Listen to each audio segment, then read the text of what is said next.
पद्म पुराण में वर्णित महालक्ष्मी व्रत अर्थात मार्गशीर्ष गुरुवार के जो व्रत हैं वह जीवन में धन धान्य रोग कर्ज मुक्ति देने वाले हैं।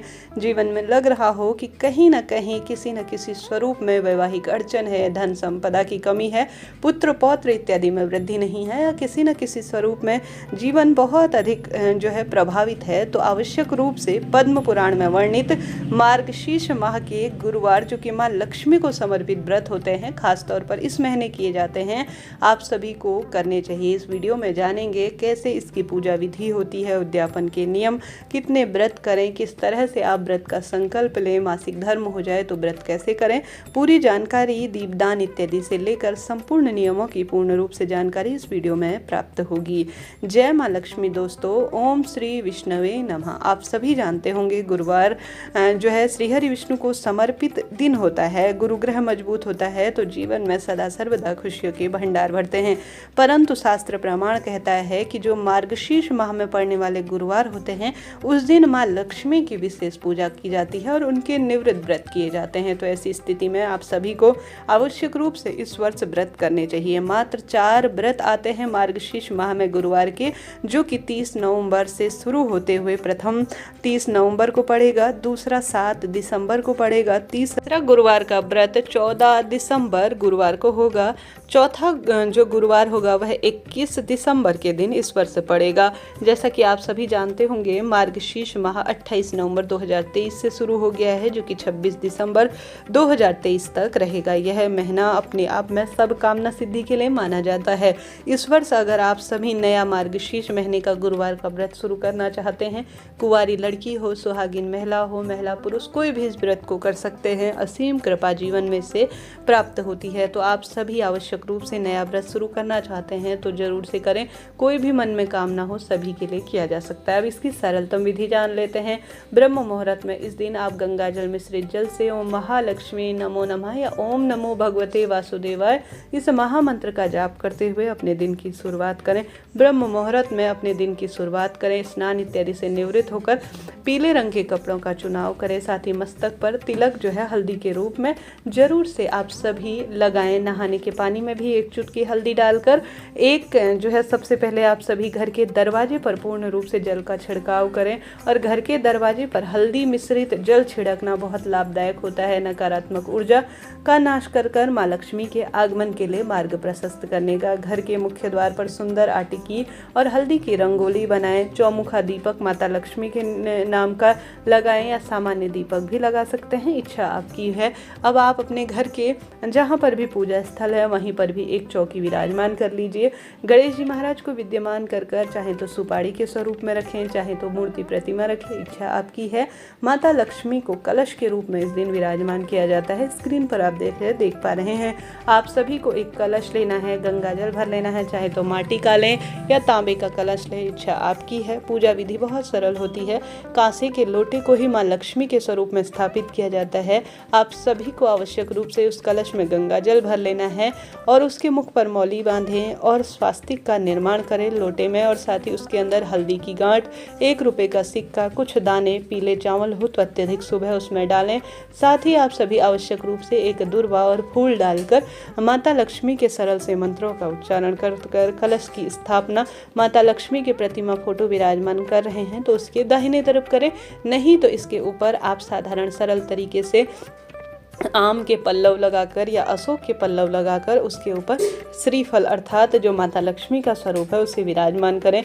बाजार में मिलने वाले मुखौटे जो कि माँ लक्ष्मी के स्वरूप में माने जाते हैं वह भी इस पर पूर्ण रूप से या कागज से बने हुए पोस्टर भी चिपकाए जाते हैं। इस तरह से माता लक्ष्मी के स्वरूप के रूप में इस कलश की विधि विधान से पूजा की जाती है। साथ के साथ आप माँ लक्ष्मी और श्रीहरि विष्णु की प्रतिमा फोटो भी अलग से रखते हैं तो उत्तम ही उत्तम है। साथ ही आप सभी सुंदर कलश के नीचे अष्टदल कमल चावल का बनाएं, संभव हो तो पीले चावल बनाएं तो कहना ही क्या। तत्पश्चात आप सभी एक चौमुखा दीपक या एक सामान्य घी का दीपक प्रज्वलित करें। जितनी देर आप पूजा करें उतनी देर यह दीपक जलता रहे तो अत्यधिक श्रेष्ठ है। साथ के साथ अखंड स्वरूप में भी जले तो बहुत श्रेष्ठ होता है। अब अपने हाथ में चावल और फूल लेकर अपना नाम गोत्र बोले, महिला और पुरुष सभी कर सकते हैं, जोड़े से कहते हैं तो बहुत शुभ है। अब अपना संकल्प की विधि करें कि माता लक्ष्मी और हे श्री हरि विष्णु, अघन माह के गुरुवार का व्रत करने जा रही हूँ। इस व्रत को जो भी मनोकामना है वह करें, पूर्ण करें। ऐसा कहते हुए आप चावल नीचे छोड़ दीजिए। अखंड दीप प्रज्वलित सबसे पहले करें। तत्पश्चात स्नान का भाव करें। धूप दीप नैवेद्य माता लक्ष्मी के नाम मंत्र का स्मरण करते हुए सभी चीजें समर्पित करें। संभव हो बहुत अधिक सुंदर भाव से इस दिन आप सभी माता लक्ष्मी को खीर का भोग लगाएं। खीर में केसर जरूर से डालें। केसर डालना या एक चुटकी हल्दी डालना। केसर के भाव से केसर न हो तो शुभ माना जाता है। केसरिया गुरुवार भी इसे कहा जाता है व्रत के रूप में। तो आप सभी इस तरह से व्रत करें। सुंदर पीले फूल चढ़ाएं। विधि विधान से श्रृंगार की सामग्री चढ़ाएं। अपनी इच्छा अनुसार, क्षेत्र के अनुसार व्रत में जो बदलाव होते हैं वह कीजिएगा। बहुत संपूर्ण विधि विधान से, बहुत नियमबद्ध तरीके से पूजन करें। श्रेष्ठ फलों की प्राप्ति होती है। अघन माह गुरुवार की व्रत कथा सुंदर भाव से सुने। जीवन में सब कामना तुरंत पूर्ण हो जाएगी। अघन माह के जो गुरुवार होते हैं ना, वह बहुत श्रेष्ठ और शास्त्र वर्णित कहे गए हैं। एक माला कमलगट्टे की कमलगट्टे की माला से 108 बार माता लक्ष्मी के कोई भी सरल मंत्र का जाप करते हैं तो श्रेष्ठ होता है। श्री हरि विष्णु के समक्ष जो भी भोग समर्पित करें उसमें आप सभी आवश्यक रूप से तुलसी दल जरूर से रखें। खीर का भोग लगा सकते हैं, चूरमा का लगा सकते हैं, मखाने की खीर बना सकते हैं या अपनी क्षमता अनुसार मौसमी फल, पंच मिठाई जो आपके पास है वह समर्पित करने का प्रयत्न करें। जलपान इत्यादि कराएं। अब भूल चूक के लिए क्षमा प्रार्थी होते हुए व्रत का पूरे दिन नियम पालन करें। दिन भर में चाय पानी फलाहार इत्यादि ले सकते हैं, कोई दिक्कत की बात नहीं है। शाम के समय विशेष पूजा आराधना जैसे सुबह की है उसी विधि से शाम को भी करें। घर के दरवाजे पर सुबह भी एक विशेष दीपक लगाएं। माता लक्ष्मी के चरण बनाकर दीपक लगा सके तो अत्यधिक शुभ है, नहीं तो सामान्य रंगोली बनाकर या स्वास्तिक बनाकर माता लक्ष्मी के नाम का घर के दरवाजे पर, चौखट पर माँ लक्ष्मी आएंगी इस भावना से सुबह और शाम को जरूर से दीप प्रज्वलित आपको करना है, तभी महालक्ष्मी व्रत आपका सफल होगा। शाम के समय भोजन में आप फलाहार ले सकती है, बिना नमक का भोजन ले सकती हैं, श्रेष्ठ ही श्रेष्ठ है। कई भक्तजन सेंधा नमक इत्यादि प्रयोग में लेते हैं तो भी आप कर सकते हैं, कोई दिक्कत की बात नहीं है। अब जब चौथा व्रत होए ना, जैसे कि इस महीने 4 व्रत हो रहे हैं, तो चौथे व्रत के दिन आप सभी का व्रत पूर्ण हुआ तो आप सभी कुंवारी लड़कियों को, 11 कुंवारी लड़कियों को बुला सकते हैं या जो है आप सभी सुहागिन महिलाओं को बुला सकते हैं। उनके हल्दी लगाएं पैरों में, उनके जो है माता लक्ष्मी का स्वरूप मानकर उन्हें आवश्यक रूप से खीर का प्रसाद के स्वरूप में, सबसे पहले माता लक्ष्मी को आवश्यक रूप से सभी खीर भोग के स्वरूप में लगाएं। जो आपने सुहागिन महिला या कुंवारी कन्याएं बुला रखी हैं 11 के स्वरूप में, उन्हें जो भी आप देना चाहती हैं, सुहाग की सामग्री देना चाहती हैं, ज़्यादा नहीं कम की संख्या में वस्त्र भेंट करना चाहती हैं वह करें। खीर जरूर से उन्हें अंतिम दिन माता रानी को भोग लगाने के बाद उन्हें प्रसाद स्वरूप दे। दक्षिणा स्वरूप आप अपनी इच्छा सामर्थ्य अनुसार दे सकती हैं सुहागिन महिलाओं को। साथ के साथ सुहाग की सामग्री भेंट अनुसार अपनी इच्छा अनुसार दे। उन्हें उनके चरणों में हल्दी कुमकुम लगाएं, साथ के साथ उन्हें प्रणाम करें, मस्तक पर तिलक लगाएं, उनके चरण इत्यादि धुलवाते हैं या पूर्ण रूप से खीर इत्यादि के साथ साथ पूर्ण भोजन करवाती हैं तो अत्यधिक शुभता के रूप में इन्हें देखा जाता है। साथ ही आप सभी आवश्यक रूप से सुहागिन महिलाओं को पूर्ण श्रृंगार की सामग्री भी देख सकती है। ब्राह्मण को जोड़े से भोजन खिलाना भी शुभता के रूप में जाना जाता है। छोटा सा हवन छोटे स्वरूप में भी किया जा सकता है, लावन गिनत इसके कहे गए हैं। साथ के साथ आप सभी महालक्ष्मी माँ से भूल चूक के लिए क्षमा प्रार्थी होते हुए आप भी प्रसाद लेकर अपने व्रत को खोल सकती हैं शाम के समय। इस तरह से मात्र 4 गुरुवार के महालक्ष्मी व्रत जो अघन माह में पड़ते हैं, उन व्रतों को करने से जीवन में विवाह, संतान, रोग, कर्ज इत्यादि से मुक्ति मिलती है और सदा सर्वदा माँ लक्ष्मी घर परिवार पर वास करती हैं। तो आप सभी को इस तरह से पूजन करना है।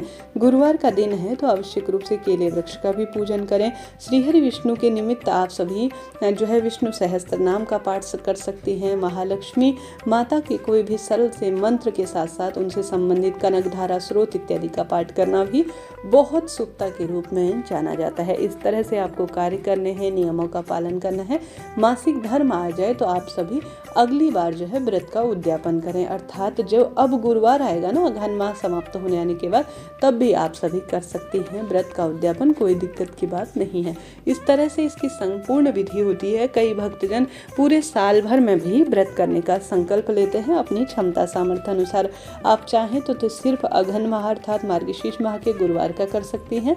आप चाहें तो पूरे साल भर के कर सकती हैं, जैसे कि मार्गशीर्ष माह से शुरू करते हुए अगले मार्गशीर्ष माह में है इन्हें उद्यापित कर दिया जाता है।